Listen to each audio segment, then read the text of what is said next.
प्राथमिकता लखनऊ और तमाम जगहों पे भी डेटा सेंटर्स खोलने के लिए इससे और अवसर प्राप्त होंगे और रोजगार के, और ये एक बहुत महत्वाकांक्षी योजना उत्तर प्रदेश सरकार की है। दूसरा पीडब्ल्यूडी विभाग का बहुत ही महत्वाकांक्षी योजना थी और केंद्र सरकार के साथ एक अनुबंध होगा जिसमें भारत सरकार के परिवहन मंत्रालय और रेल मंत्रालय और उत्तर प्रदेश सरकार के बीच में, जिसमें उत्तर प्रदेश में रेलवे ओवरब्रिज और अंडरपास की जो बहुत महत्वपूर्ण समस्या भी है और सेफ्टी के दृष्टिकोण से भी देखा जाए तो करीब 300 ऐसे ओवरब्रिज और अंडरपास हैं जो उत्तर प्रदेश में आज खास प्राथमिकता रखते हैं, जिसकी ट्रैफिक यूनिट वैल्यू 1 लाख से ऊपर है,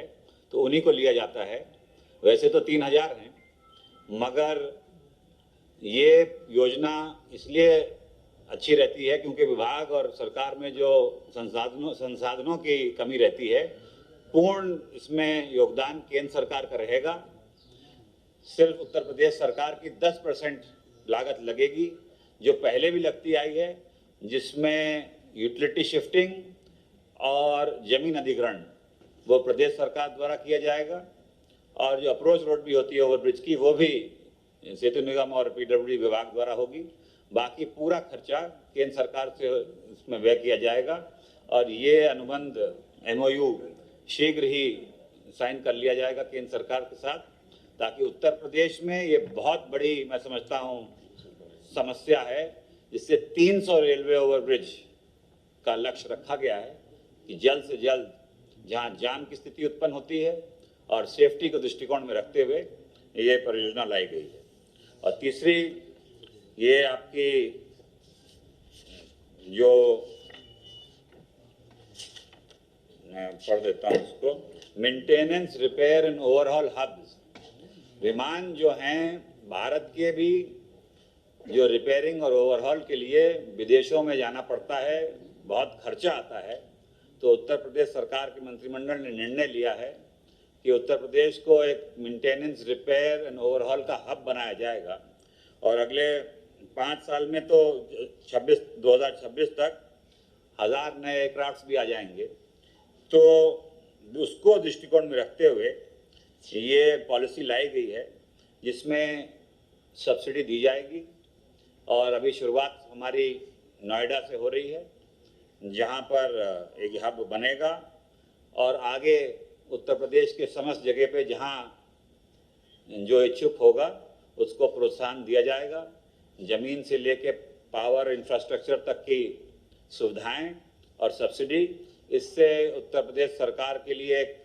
इन्वेस्टमेंट का एक डेस्टिनेशन भी बनेगा, आय की स्रोत भी होगी, और तमाम जो समस्याएं हैं फॉरेन एक्सचेंज और तमाम चीज़ें जो बाहर हम लोगों को अपनी सर्विसिंग करानी पड़ती है जहाज़ों की, उस पर एक समाधान निकलेगा। धन्यवाद।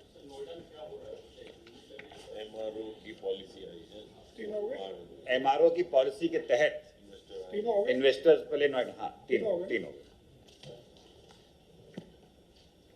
भारत सरकार और स्टेट गवर्नमेंट ने मिलकर के एक योजना चल रही थी ड्रिप इरिगेशन की, पर ड्रॉप मोर क्रॉप, जिसमें माइक्रो इरिगेशन के माध्यम से, ड्रिप सिंचाई के माध्यम से किसानों को अनुदान पर स्प्रिंकलर सिस्टम, सिंचाई का सिस्टम एडॉप्ट करने की योजना चल रही थी। उसका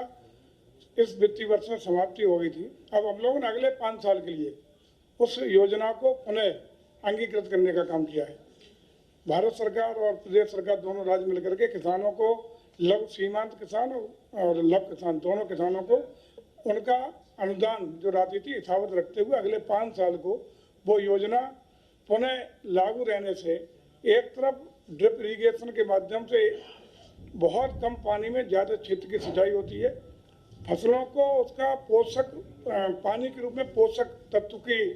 ग्रहीता होती है, और काफ़ी बड़ा इसके परिणाम 5 साल में अच्छे परिणाम आए। केले तक की खेती जो इस तरह की फसलें थी वो भी उत्तर प्रदेश में बढ़ोतरी उसके क्षेत्रफल में हुई है।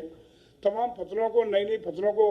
लाभ पिछले 5 साल में देखा गया है, और इसलिए अगले 5 साल के लिए इस योजना को उत्तर प्रदेश सरकार ने आज की कैबिनेट में अंगीकृत करने का काम किया है।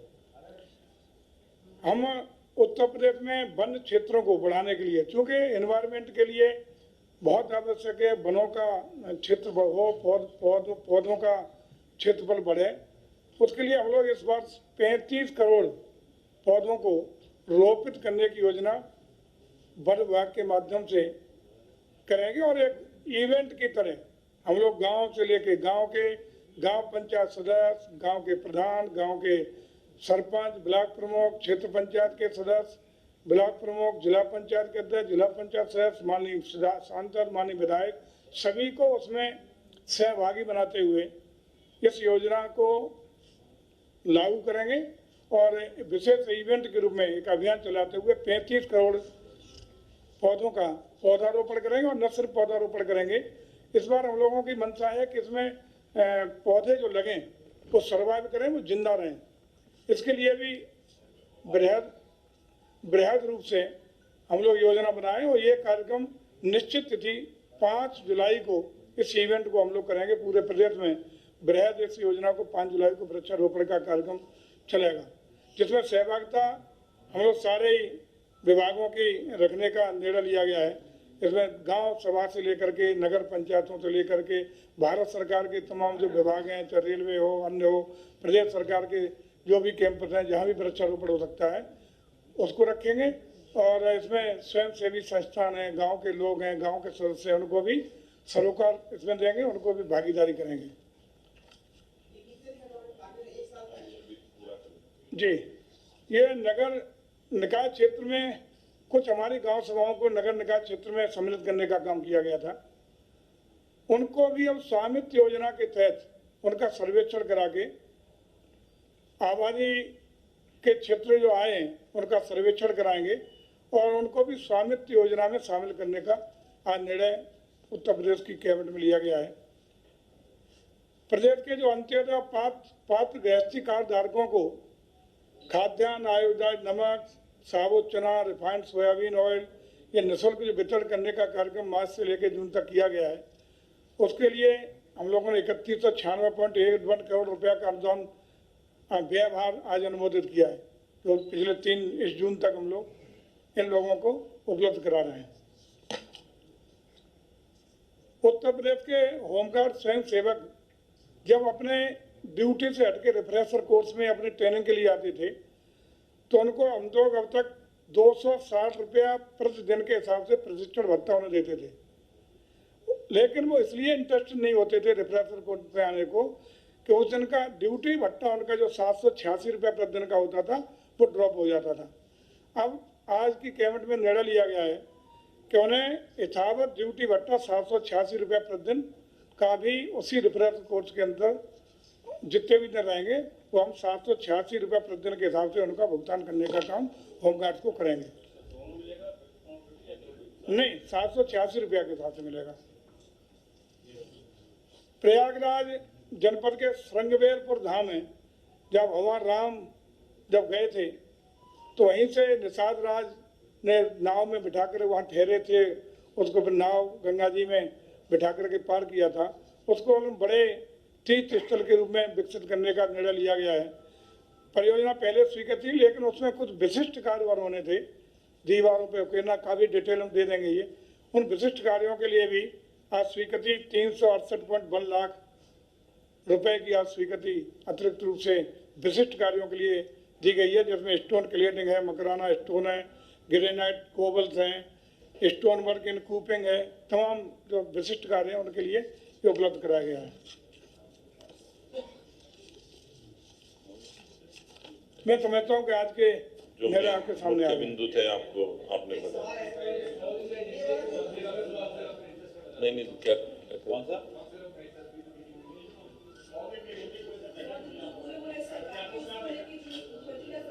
हाँ, वो प्रेस नोट दे रहे हैं, प्रेस नोट दे रहे हैं, अभी शेयर कर लें।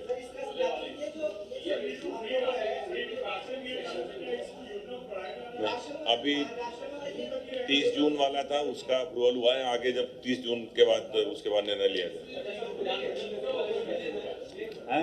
एक बता दे रहे हैं, विधानमंडल दल के जो सदस्यों के द्वारा पूर्व में जो मानक इसका है उसमें ये पहले संशोधन कर दिया गया था कि माननीय विधायक अपने क्षेत्र में कोई द्वार या गेट इस तरह के सार्वजनिक किसी राष्ट्रीय नेता के नाम पर, कि शहीद के नाम पर बनाने को उस जो मानक से उसको डिलीट कर दिया गया था। पुनः आज के कैबिनेट में निर्णय लिया गया कि उस विधायक निधि के अंतर्गत यदि कोई माननीय विधायक,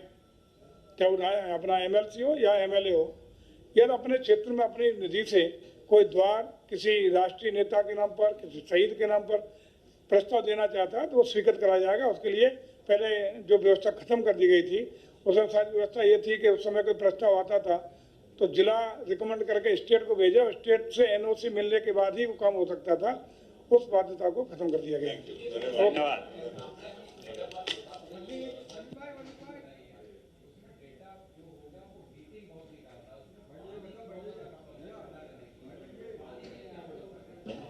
पर्यावरण, पानी